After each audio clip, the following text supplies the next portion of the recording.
Привет-привет! Меня зовут Людмила, и с вами Людмила Шпакова в потоке.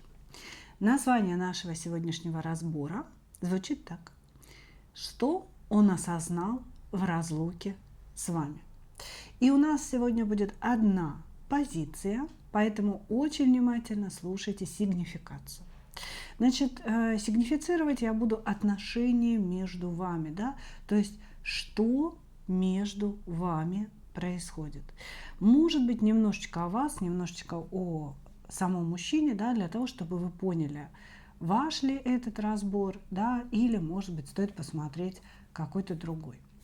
Итак, значит, сначала сигнифицируем, потом смотрим, какие чувства у человека на сегодняшний момент к вам, да, что у него там сохранилось, потому что мы уже с вами по названию понимаем, да, что вы не вместе. Соответственно, чувства могли как разгореться, так и потухнуть. Значит, чувства смотрим, и потом смотрим осознание человека в разлуке, да, что же он осознал, к чему он пришел. Итак, начинаем. Угу.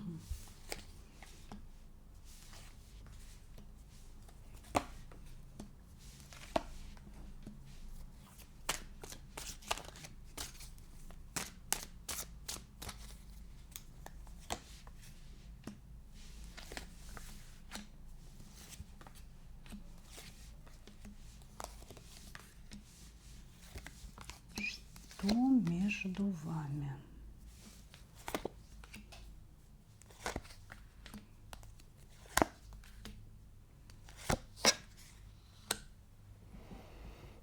Угу. Так.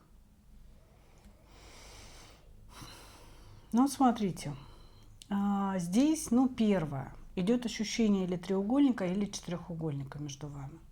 Да, то есть мужчина здесь явно не свободен, он выходит императором, четверочка жезлов, да, пусть даже в перевернутом варианте, в любом случае говорят нам о том, что у человека есть семья. Вы под вопросом, да, вас не особо хорошо показывают, можете быть замужем или же свободны.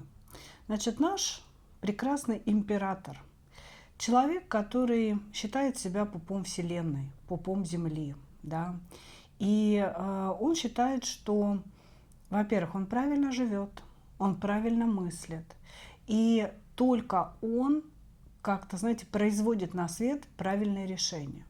Здесь, в принципе, это не только к вам относится, а вообще ко всем людям. Все, кроме него, немножечко дураки. Все, кроме него, глупые, недалекие, не мыслят, то есть не смотрят вперед, ничего не понимают. Вот здесь идет такая зацикленность на себе, желание власти, желание очень крепко стоять на ногах в этой жизни. И вполне вероятно, что этот мужчина достиг определенных успехов. То есть здесь человек, который в своей жизни прошел определенный путь и, скорее всего, стал каким-то или начальником, или владельцем собственного бизнеса. Да? То есть здесь не похоже, что это такой, знаете, мужчина, который не смог себя найти, не смог себя ни к чему привязать и абсолютно не реализовался. Нет, здесь человек реализованный. Но в данный момент этот реализованный человек находится в очень серьезных долгах. То есть у него проблемы в финансовой сфере, и он на самом деле сейчас сконцентрирован больше на финансовых вопросах, да, на том, как их решить, эти финансовые вопросы.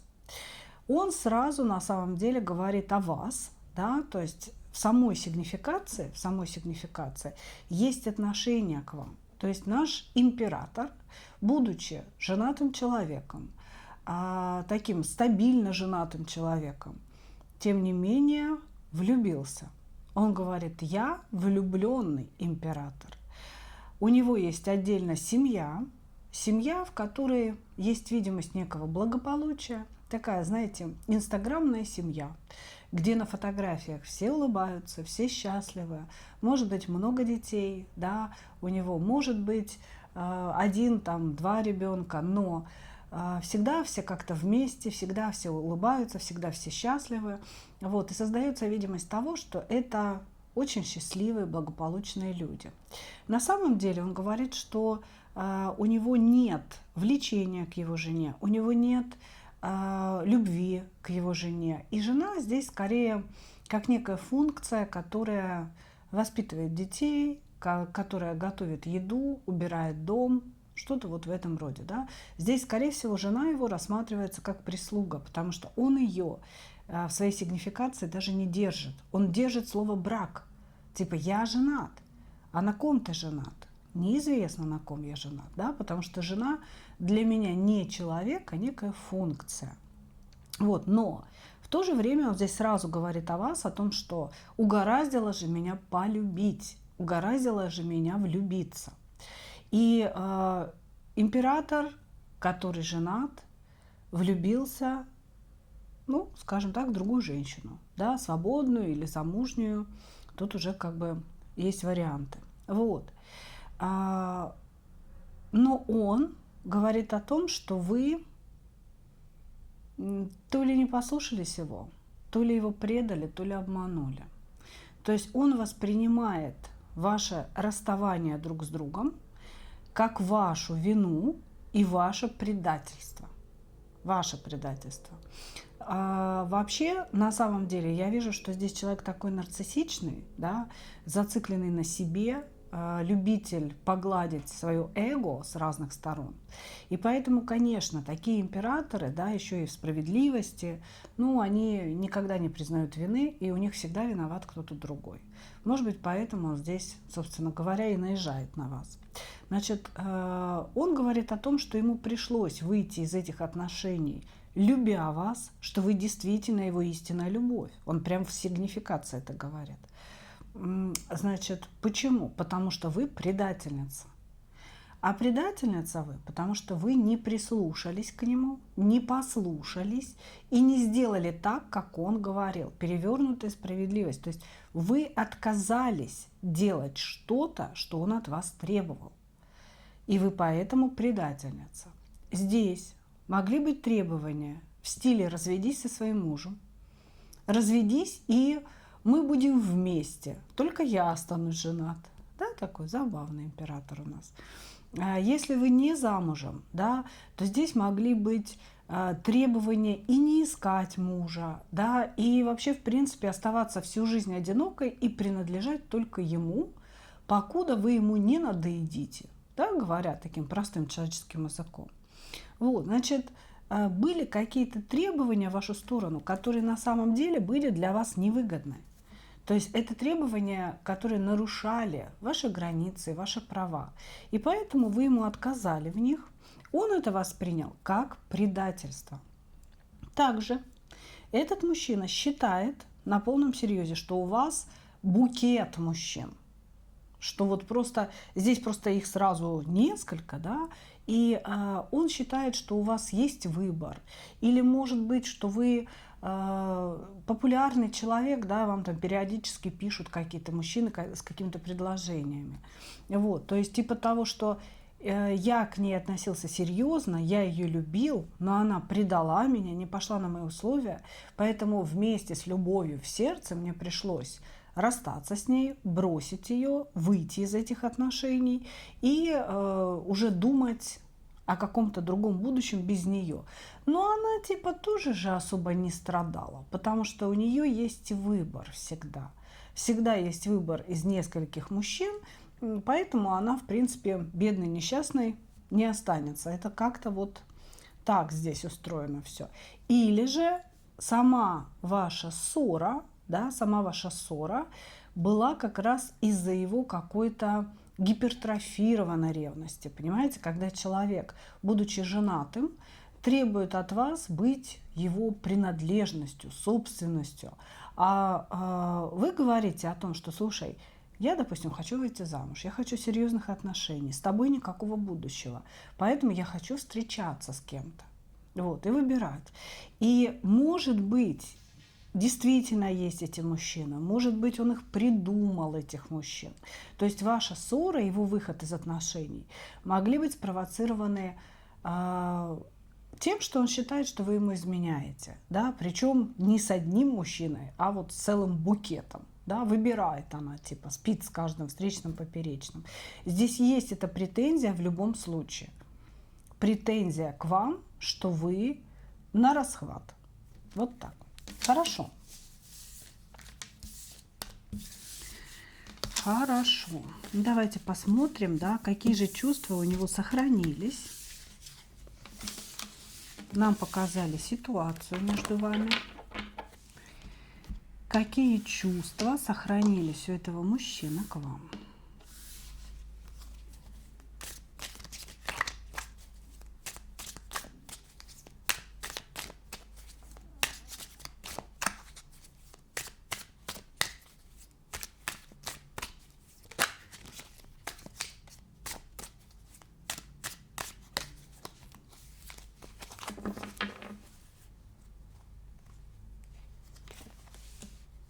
Угу.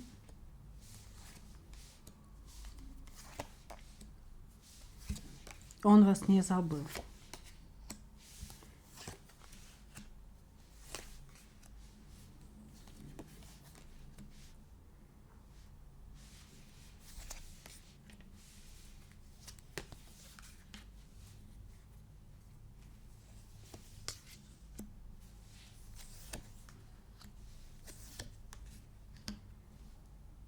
Угу. Так. Какие чувства? Любовь. Какие чувства? Здесь человек, который, ну, во-первых, я не знаю, где здесь разлука, если честно, я ее не вижу. Может быть, он с утра до вечера просиживает в вашем, там, я не знаю, Инстаграме, Фейсбуке и так далее. Может быть, этот человек вас очень-очень часто видит. Что ж такое? Почему я все время так криво выкладываю, да, как бы? Значит, нет никакой разлуки для него, потому что все его чувства, они живы. Они живы на сегодняшний момент. Вы его любимая женщина, вы его императрица, женщина, которую я хочу, женщину, по которой я безумно соскучился. Человек испытывает сумасшедшую страсть к вам. Такую, знаете, не низкочастотную, высокочастотную страсть. Это страсть а-ля любовь. То есть у него очень яркое притяжение к вам. Но это притяжение, оно не только как бы в нижних отделах организма находится, да, а еще и в сердце. То есть это притяжение и сексуальное, и эмоциональное одновременно. Действительно, здесь есть любовь. Здесь человек очень сильно пытается подавить именно сексуальное желание в вашу сторону.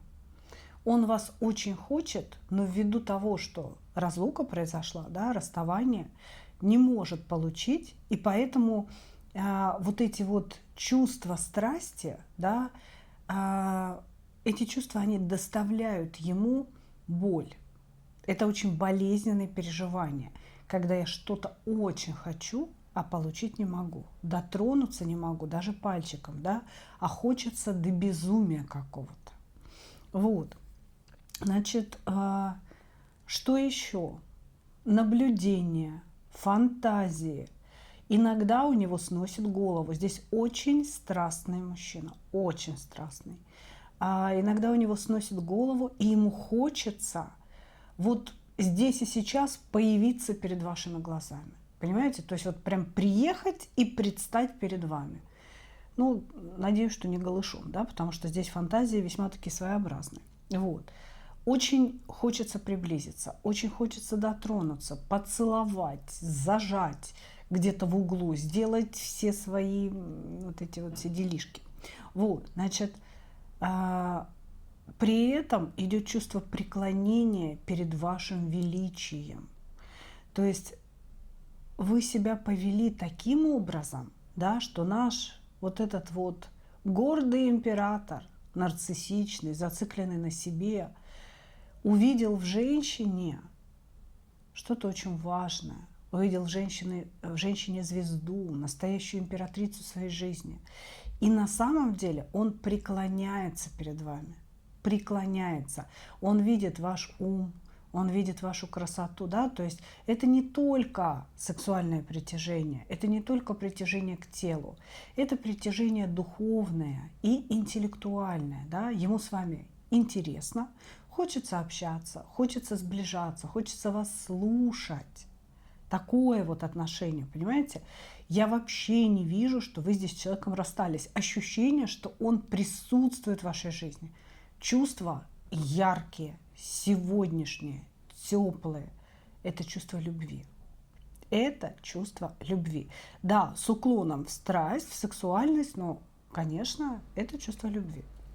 Вот, значит, также он на сегодня очень-очень часто писал вам какие-то сообщения. И эти сообщения, судя по всему, не отправлял. Да? Значит, принял решение какое-то о том, что он был, ну, не то чтобы он был неправ в вашей ситуации, да? Он этого себе не может позволить, а о том, что он готов больше не вести себя как деспот какой-то.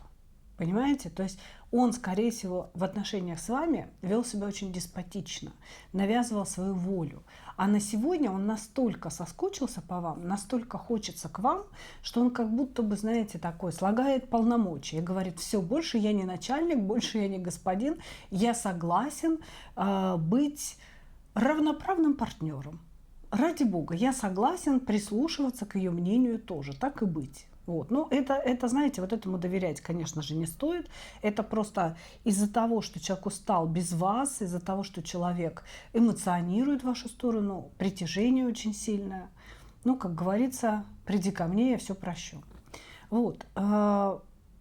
Очень много мыслей, очень много эмоций и такая четкая концентрация на вашей персоне. Я бы сказала так. Неважно, женат он, не женат он, кто вокруг него вьется, какие женщины сейчас рядом с ним. В его сердце есть только вы. Здесь идет вот четкая концентрация на одной женщине. И эта женщина – вы. И вы знаете, если вы скажете, что вы давным-давно расстались с этим человеком, я очень сильно удивлюсь, потому что он вот прям рядом с вами, рядом. Чувства очень горячие. Что же он осознал в разлуке с вами?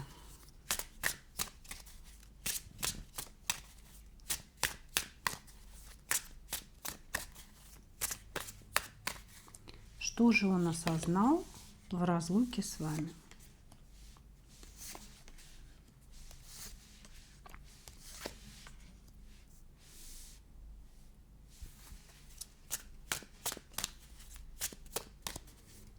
Да, хреново ему, просто жутко хреново.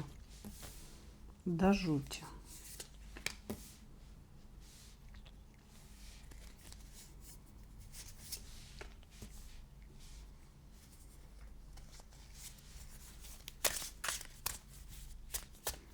Часики-то тикают.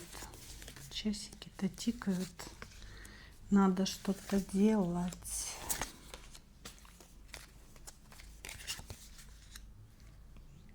Угу.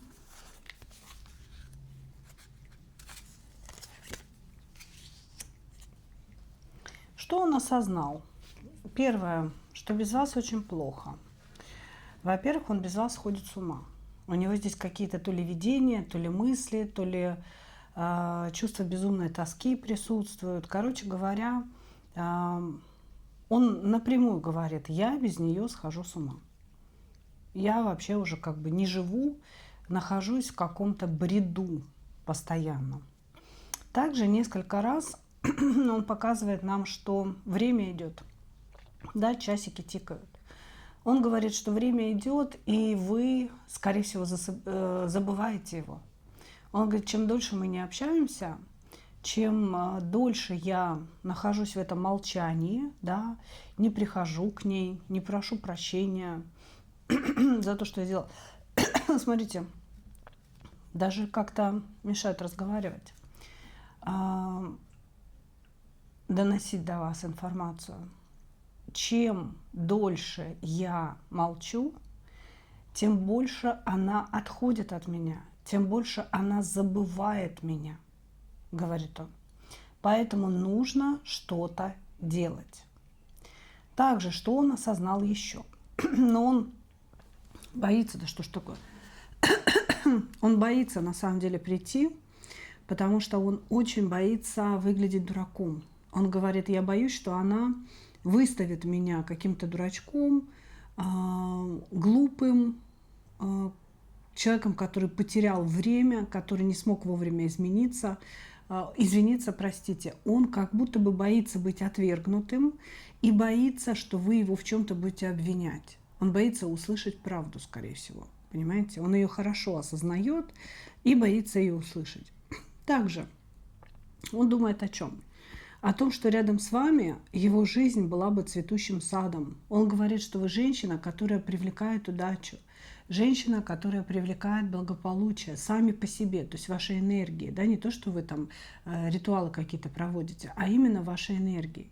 И он говорит, что если бы я был рядом с ней, если бы она была рядом со мной, да, вот просто держала бы меня за руку, ждала бы моего сообщения, отвечала бы мне на мои звонки, то я был бы самым счастливым человеком. В мою жизнь начала бы приходить удача. Да, я стал бы чувствовать вот эту волну удачи, потому что эта женщина несет с собой удачу. А сейчас я маленький мальчик, который очень сильно устал, который запутался очень сильно. Мальчик, который в своей жизни встретил любовь настоящую, да, одну любовь, на самом деле он так и говорит, одну любовь, но не смог ее сберечь и не смог ее удержать. А сейчас я так сильно запутался, и я так много наворотил, что я боюсь это уже не распутать, и я боюсь, что это уже очень сильно помешает мне ее вернуть. Здесь человек очень сильно хочет вас вернуть. Он осознал, что жизнь без вас – это какая-то огромная черная яма, да, без надежды на будущее. Понимаете? Без света, какая-то черная яма без света. Здесь очень много карт глобального одиночества. Когда человек, имея хорошую работу, да, там деньги, семью и так далее, чувствует себя безумно одиноким, брошенным человеком, человеком, который нафиг никому не сдался. Он говорит, что я боюсь погружаться в себя, потому что во мне, внутри меня, огромное чувство пустоты, и единственное, что освещает пространство внутри меня, это ее образ. То есть вы ему дарили любовь настоящую, любовь, понимание, тепло. И сейчас он, как бы очень сильно боится, что вы ушли навсегда, что уже невозможно ничего вернуть, что ситуация между вами, она действительно патовая, понимаете? Желание вас вернуть колоссальное, потому что с вами связано все самое лучшее, все самое доброе, все самое такое, знаете, вот настоящее. Все самое настоящее, то, что можно назвать настоящей жизнью. Но страх, что это все как бы ушло уже навсегда. Также здесь человек думает о будущих воплощениях. Может быть, он что-то читать стал, такое, знаете, духовное, какую-то духовную литературу, или смотреть какие-то каналы, да, про реинкарнацию, про будущие жизни. Потому что он здесь буквально говорит, наверное, мы с ней встретимся в следующей жизни. Наверное, мы с ней увидимся уже где-то там. Здесь уже ничего не будет, потому что здесь я уже все испортил. Я уже все испортил здесь, понимаете? Я бы сказала, что я вижу достаточно такие противоречивые осознания. Самое главное – это одиночество без вас, это желание быть с вами. Потом идут осознания того, что я уже все так испортил и так сильно наворотил событий разных, да, может быть, он вас обижал, оскорблял, что ее возвращение вряд ли возможно. И, наверное, мы уже с ней встретимся в следующей жизни. Причем на полном серьезе он это думает. Но, опять же, да, вот я почему говорю противоречие. То есть, вроде как отпускаю, встретимся в следующей жизни. Тут же еще один переворот в воздухе, но я хочу ее вернуть. Я хочу ее забрать из ее реальности, из ее собственной жизни, да, себе. И я хочу, чтобы у нас с ней была семья. Я хочу, чтобы у нас с ней были, ну, такие настоящие семейные отношения. Понимаете? Очень здесь серьезное осознание у человека. А как же твоя семья? Он говорит, у меня будет 2 семьи, ничего, это все можно типа урегулировать. Не знаю, правда, типа как, но это все можно урегулировать. Как-то так. Короче говоря, девочки, здесь мужчина, который полностью погружен в переживания относительно вашей разлуки. Он очень сильно любит вас, глубоко, болезненно и очень болезненно переживает эту разлуку. И плюс к этому всему этот человек хочет вас вернуть. Понимаете? То есть у него, безусловно, существует такое понимание, что уже ничего не вернуть, я слишком много наделала всего. Но еще более сильные желания вашего возвращения, еще более сильные какие-то, знаете, такие чувства в вашу сторону, что вы ему просто необходимы для того, чтобы дышать. Здесь очень глубокие осознания, очень глубокое признание этого человека. Я не знаю, сможет ли наш император переступить через свою гордыню, да, для того, чтобы все-таки проявиться и вам это все сообщить лично. Но переживает он внутри очень сильно и очень хочет все вернуть. Ну что, мои дорогие, вот такой получился у нас разбор. Благодарю вас за ваше внимание. И как обычно, хочу пожелать вам только одного. Встретить свою настоящую любовь и не потерять в ней себя. Ну а мы увидимся с вами в следующих видео. Пока-пока.